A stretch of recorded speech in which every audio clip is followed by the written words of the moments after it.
Chào mừng các bạn đến với kênh Ký sự 075. Vào bản đồ Google, nếu bạn nhập tọa độ 10.196725, 105.544721, bạn sẽ được dẫn tới một vị trí ở huyện Cờ Đỏ của Cần Thơ.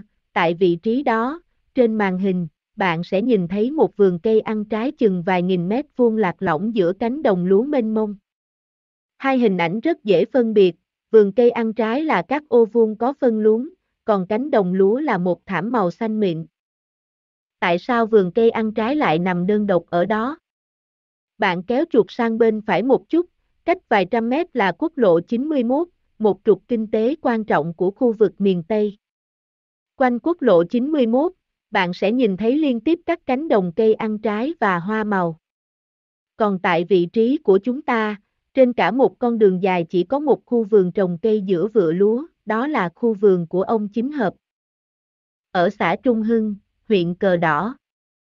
Trên cánh đồng đó, ông Chính là một trong những người đầu tiên dám xuống tiền làm đất, trồng cây ăn trái. Ông quyết định làm việc này vì có con đường mới được trải nhựa năm 2020, và có một cây cầu mới được xây, bắc qua dòng kênh nối từ cánh đồng ông đang đứng sang quốc lộ. Lần đầu tiên, xe của thương lái vào được vườn, suốt bao nhiêu năm. Dù chỉ cách quốc lộ hơn 100 mét đường chim bay, người dân trong ấp chỉ có thể vận chuyển lúa bằng ghe, vì dòng kênh ngăn cách. Lúa có thể trữ được nếu chưa thể vận chuyển, nhưng trái cây thì cần được chở đi ngay, điều họ không thể làm với những con đường đất và những chuyến ghe. Một cây cầu nhỏ đã gieo hy vọng kinh tế mới cho một cộng đồng. Điều đáng nói là nó chỉ được xây dựng vào năm 2020. Bằng vốn quyên góp của cộng đồng.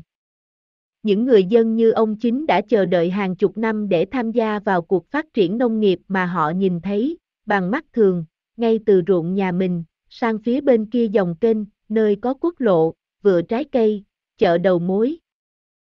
Mảnh vườn ông Chính, nhân vật được nhóm làm việc của chúng tôi ghi nhận tại miền Tây, vừa là câu chuyện của hy vọng, vừa là câu chuyện của sự đợi chờ. Trong cuộc đợi chờ này, phần lớn thanh niên trong xã đã rời bỏ nông nghiệp, thậm chí rời bỏ quê hương, để tìm kiếm cơ hội.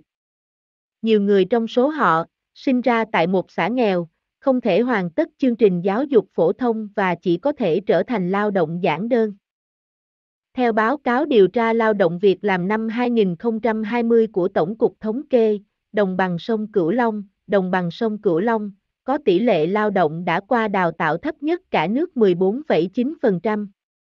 Trong khi đó, 37% người di cư trong cả nước là dân đồng bằng sông Cửu Long, thiếu hạ tầng chỉ một trong số vấn đề nổi cộm mà vùng đất này đang phải đối mặt. Đây là một điểm nóng toàn cầu về biến đổi khí hậu, là khu vực duy nhất trên cả nước có tỷ lệ nghèo, theo chuẩn của Ngân hàng Thế giới cho các nước thu nhập trung bình thấp, tăng trong giai đoạn 2015-2019.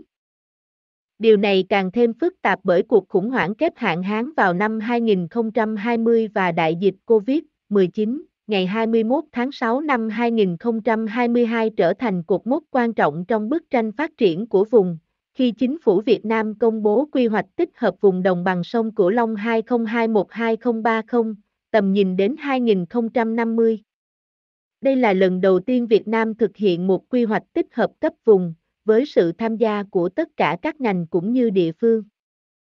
Nỗ lực này một lần nữa thể hiện cách tiếp cận toàn chính phủ và cam kết mạnh mẽ trong việc thúc đẩy phát triển bền vững và nâng cao khả năng chống chịu với biến đổi khí hậu của đồng bằng sông Cửu Long. Thách thức ở đây là các hành động tiếp theo. Trong bài phát biểu tại lễ công bố hôm đó, tôi nêu ra 3 điểm mà bản thân cho là quan trọng để các bên liên quan cân nhắc khi chuyển từ lập quy hoạch sang hành động. Thứ nhất, tập trung cao độ vào hiệu quả và nguồn lực. Thứ hai, đảm bảo sự phối hợp theo chiều dọc và chiều ngang. Và thứ ba, giữ cho quy hoạch trở thành một tài liệu sống. Câu chuyện của cánh đồng chờ đợi mà tôi đề cập ở đầu bài viết nói rằng một thay đổi vi mô được thiết kế đúng đắn có thể tạo ra bước tiến lớn cho cả cộng đồng.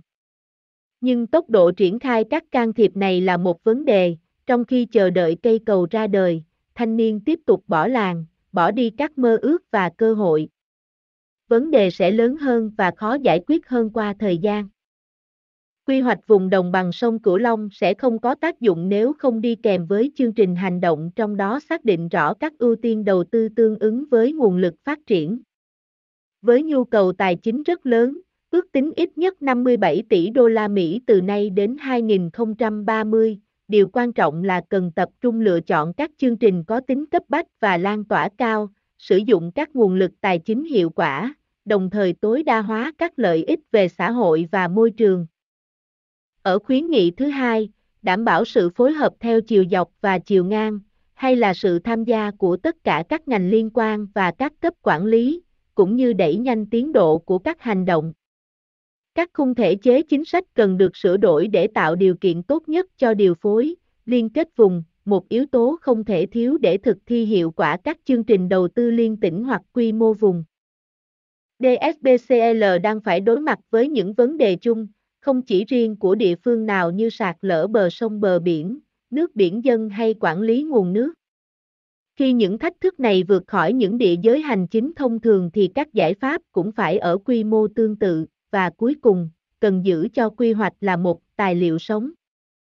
Người Việt Nam rất thích câu của Thi Hào Que, lý thuyết chỉ là màu xám, còn cây đời mãi mãi xanh tươi. Điều quan trọng là phải có cơ chế phản hồi hiệu quả, cho phép phản ánh, đánh giá, cập nhật và sửa đổi liên tục. Trong các chuyến thực địa tại miền Tây, các nhóm làm việc của Ngân hàng Thế giới liên tục ngạc nhiên trước hàm lượng kiến thức mà một cán bộ cấp xã có thể cung cấp, thậm chí họ có thể đính chính lại các bản đồ quy hoạch tỉnh đã lỗi thời. Việc đưa quy hoạch vùng vào thực tiễn cần sự tham gia của tất cả các bên và chúng tôi vinh dự được là một phần của nỗ lực đó. Ngân hàng Thế giới có thể đóng góp tri thức toàn cầu và nguồn lực tài chính quy mô lớn để cùng chính phủ, các đối tác phát triển, khu vực tư nhân và các bên liên quan khác phát triển đồng bằng sông Cửu Long ngày càng thịnh vượng và thích ứng trước những tác động của biến đổi khí hậu. Chúng ta, dù gặp hay chưa, đều hình dung được chân dung của những ông chính. Đó là một nông dân miền Tây thật thà, chăm chỉ, luôn tìm kiếm cơ hội để cải thiện cuộc sống của mình. Họ chưa bao giờ ngừng nuôi khát vọng sống tốt hơn, và sẽ chủ động làm điều đó. Tất cả những gì cần hỗ trợ, là những khoản đầu tư đúng đắn và kịp thời để những con người như thế thực sự vươn tới hạnh phúc. Giám đốc quốc gia, Ngân hàng Thế giới tại Việt Nam đó là bà Caroline Tớt. Bà Caroline Tớt, quốc tịch Anh, gia nhập Ngân hàng Thế giới từ năm 1998, bà đã đảm nhiệm nhiều vị trí khác nhau như chuyên gia cao cấp về giảm nghèo tại Việt Nam, chuyên gia phát triển xã hội cao cấp, chuyên gia trưởng về phát triển xã hội tại Đông Âu và khu vực Trung Á, giám đốc văn phòng Ngân hàng Thế giới tại Rwanda, giám đốc quốc gia Ngân hàng Thế giới của nhóm các nước Ethiopia, Nam Sudan, Sudan và Eritrea. Trước đó, bà Caroline Tớt công tác tại Bộ Phát triển Quốc tế của Vương quốc Anh. Bà có bằng cử nhân và thạc sĩ về kinh tế của Đại học Cambridge và là tác giả của nhiều báo cáo về giảm nghèo, bất bình đẳng. Bà là tác giả một cuốn sách nghiên cứu về bất bình đẳng giới tại 20 quốc gia.